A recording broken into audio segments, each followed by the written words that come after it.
Right now at noon, 2 people are injured after a rollover crash on John Nolan Drive early this morning. We'll have the latest. And the 2019 Summerfest lineup is announced. We'll tell you who will be performing at this year's festival. From the Channel3000.com Alert Center, this is News 3 Now at noon. Good evening, everyone. I'm Mark Kane. Thanks for tuning into News 3 Now on this Tuesday afternoon. We'll get to those stories in just a bit. But first, let's head over to the Weather Center. Meteorologist Chris Reese has a look at your first alert forecast. Not as warm as yesterday, but still pretty nice out there. Yeah, well, it's a great day, especially compared to what we're expecting here in about 24 hours. Things are really going to take a change for us.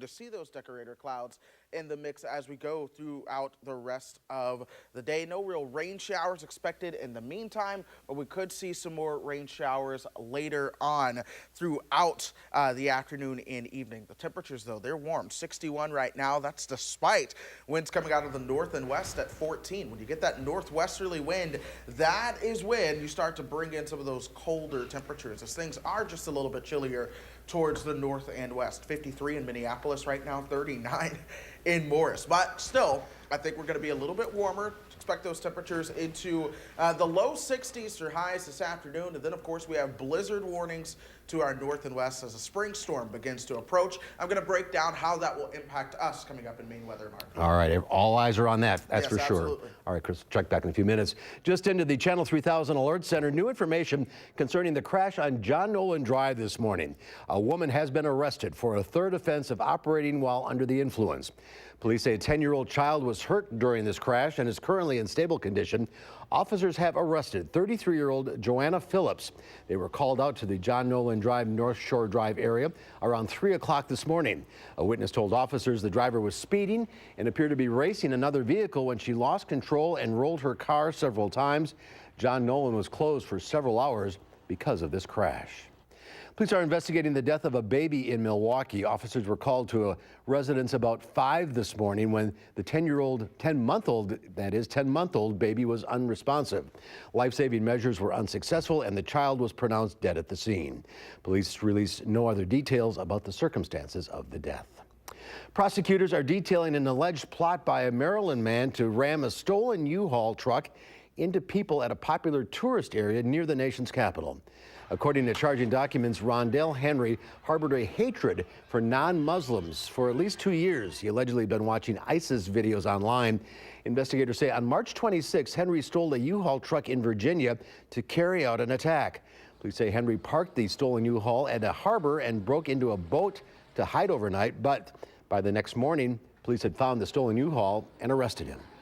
This is a challenge for law enforcement across our nation. How do you have a free society and allow people to pursue their interests without over-encumbering them with security? Henry is facing up to 10 years behind bars. So far, he has not been charged with any terror-related crimes. The Trump administration has purged many of the top officials at the Department of Homeland Security as the president takes the agency in a tougher direction on immigration and border security. Natalie Brand has more details from the White House.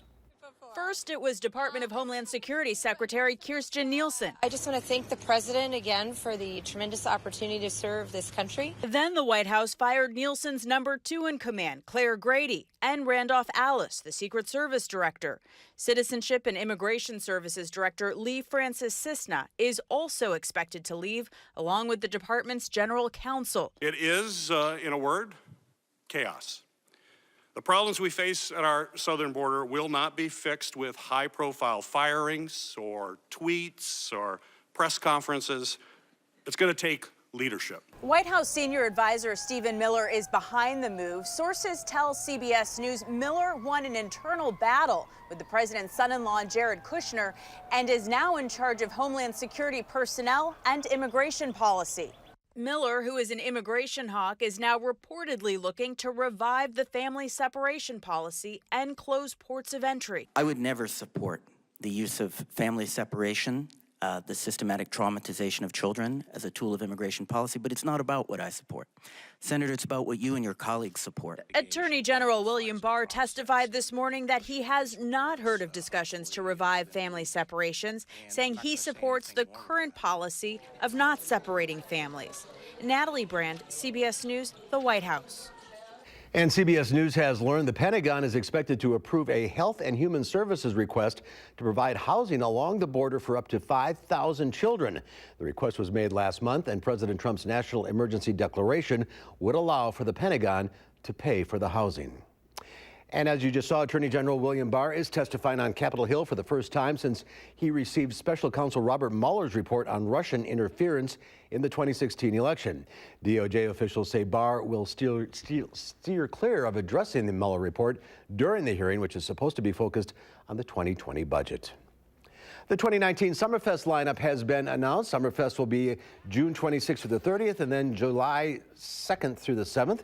Summerfest is considered to be the world's largest music festival, hosting 12 stages and more than 100 headlining artists over an 11-day period. Some of the headliners for the side stages include Cole Swindell, Jason Mraz, and T-Pain. American Family Insurance Amphitheater headliners include Thomas Rhett, Jason Aldean, Jennifer Lopez, and Lil Wayne. Tickets are now on sale. To see the full list of the lineup, head to our website, channel3000.com. And the Overture Center for the Arts announced its lineup for the 2019-2020 season last night, including some highly anticipated Broadway productions. The Overture Center announced that Hamilton will be in Madison in November for 3 weeks. The Broadway series will also include Wicked, The Book of Mormon, My Fair Lady, and more. Again, a full list of Overture Center's 2019-2020 season events are posted on our website, channel3000.com. And the University of Virginia has produced famous senators, business leaders, journalists, but never an NCAA basketball champion until now. Virginia is #1 after beating Texas Tech last night, 85-77 in overtime. It's an extraordinary turnaround after one of the most famous defeats in March Madness history just a year ago, when they became the first #1 seed in history to lose to a number 16 seeded team. Congrats to them.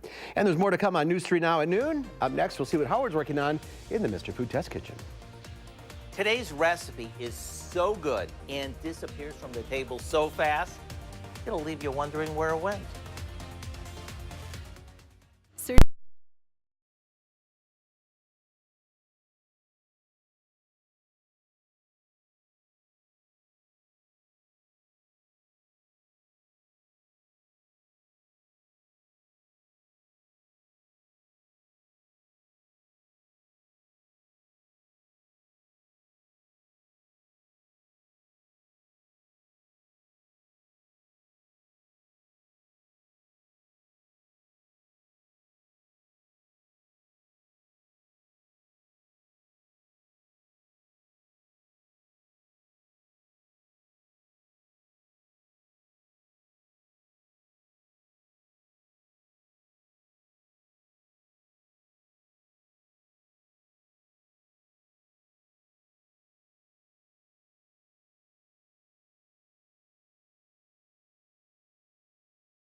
When it comes to getting dinner on the table, the last thing we need is some complicated recipe with a long list of ingredients.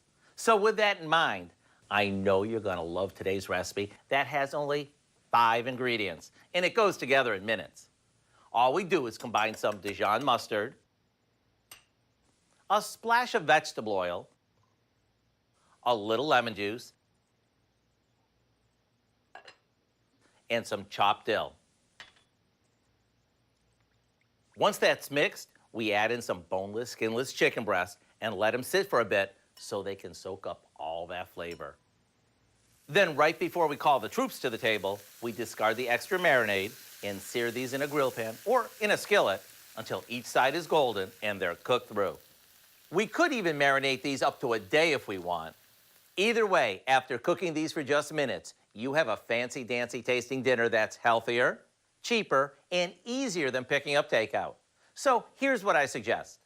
Go online and get the recipe for our What Chicken.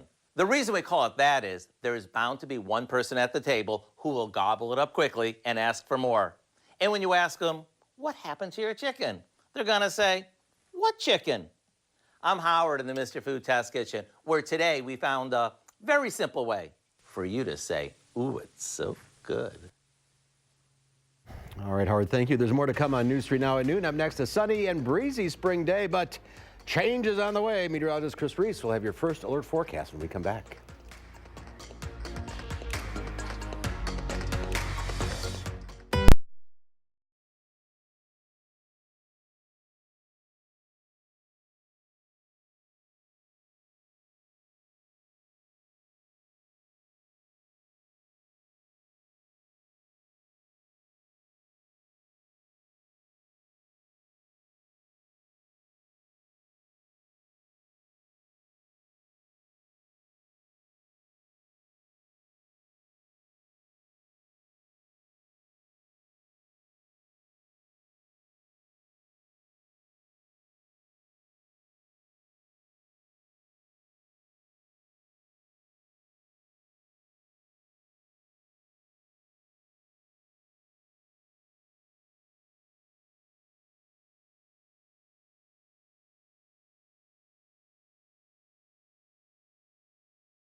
Let's take a look at Wall Street at the noon hour. The Dow Industrial is down 134 points. The NASDAQ is off 12. The S&P 500 down 10. Q106 Farm Director Pam Yankee is out of the radio barn today, so here are your farm numbers.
Here's Chris Reese with our first alert weather forecast. Things are going to change. Yeah, we've already started to see a little bit of change here compared to yesterday, as temperatures out there, still though nice, are much colder, or cooler rather, compared to 24 hours ago. By 3 degrees here in Madison, as you work your way towards the northern parts of the state, a lot of those temperatures upwards of 10 to 15 degrees cooler than just 24 hours ago. But a lot of us are in the 60s, low 60s, 61 right now here in town, upper 50s as you work your way just towards the north. Black River Falls is at 60 as we speak. Part of these colder temperatures are being driven in by winds coming out of the north and west at 14 miles per hour. Typically, a northwesterly wind is a cooler wind, but even still, we've managed to see just some of those temperatures making it into the 60s, which is fantastic given the sunshine that we have out there. This is still warmer than we typically are for this time of the year. We're going to keep this northerly wind around as we go through the rest of the evening. In fact, I want to put it into motion and just time out how the winds begin to change for us as we go through time. This is later on tonight. Notice these winds coming mainly out of the north and perhaps even a little bit of the north and east. As we move into tomorrow morning, we start to increase that easterly wind into Wednesday. And then as we go from Wednesday and into earlier on Thursday, check out how we have sustained winds coming out of the east at near 30 miles per hour. A lot of those wind gusts are going to be a lot stronger. This fast increase in wind is the sign of a storm system, and a strong storm system at that is going to be moving into town. So why don't we go ahead and find where the storm system is right now. It's across the Pacific Northwest. And it's driven by, again, a very, very strong jet stream, folks. And that is going to help to aid this region of low pressure to really increase into a very powerful storm as it works its way towards us. And so let's put this into motion. Here's that region of low pressure. It's going to have some strong, heavy snow along with strong winds on the north side of that. We may get in the initial surge of warmer air along that warm front may get us in on a period of heavy snow that eventually goes over to some rain. It will not last long at all. Eventually that low tracks towards the north and east and moves on away from us. We'll focus on that storm, but I do want to throw this out there. Models are showing another potential storm developing farther south and east towards the weekend that could bring some wintry impacts, but let's always focus on the first storm first, and then we'll focus on what's to come next later. This afternoon, definitely enjoy it. Temperatures in the low 60s, some sunshine. The cloud cover starts to move in later on. Here we are towards tomorrow morning. Notice that band of snow that comes in right around lunchtime and in the hours afterwards. Again, it's not all that impressive because it is not. It's not a big deal with that first leading edge that comes through. But notice how that band begins to increase as it works its way towards the north into Thursday. We may actually get in on a little period of dry time as we head into Thursday as well. Here's another model. This one has a little bit more moisture with it, so it is possible that we could see a longer duration of frozen precipitation, but notice those temperatures are mainly just above the freezing mark. Eventually, we will go over to all rain and perhaps some heavy rain on the backside of that before things begin to dry out Thursday and into Friday. How much snow are we looking at? Not a lot, folks. Not a lot at all. Perhaps a quick slushy inch or two with the heaviest snow well across the north. I mean, we are talking the North Woods, perhaps even north of Minneapolis, where the heaviest snow is going to fall. And that is where we could see double-digit snowfall amounts for them. As for us, we do have an alert day just for some slushy accumulations with the rain and snow that's going to be developing, and a little bit more concern driven to the heavy rain potential and the possibility of flooding, given that our ground is just so saturated. So I think that's what you really want to focus on: potential flooding impacts, potential roof leaks, if your gutters have not been cleaned out and just have a lot of junk in them. So be aware of that. At least the weekend's nice, right? Okay. Glass so there's half the full. good news. There's The good weekend news. is going to be absolutely fantastic, and we're warming back up next week. So whatever snow that falls, it will not last long, not at all. Not as bad as it's going to be up north. Exactly. All right. Thank you, Chris. Dr. Jim Orvik from the Oregon Vet Clinic is here answering your pet questions. The number to call, 270-9933. We'll get to your calls right after this.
Hello, Dr. Jim Orvik from the Oregon Vet Clinic is here answering your pet questions. Number is 270-9933. Good to see you again. It's good to be here. You got bit by a mosquito already. Oh, several, yeah. So yeah.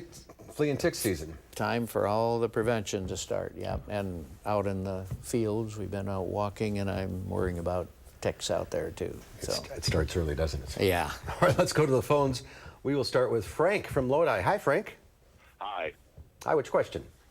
Well, my cat eats cardboard. I mean, cardboard, paper, and he doesn't just chew it up. He eats the cardboard and eats the paper. He'll chew it all up and eat little bits of it and swallow it, and no file or box or anything in the house is safe.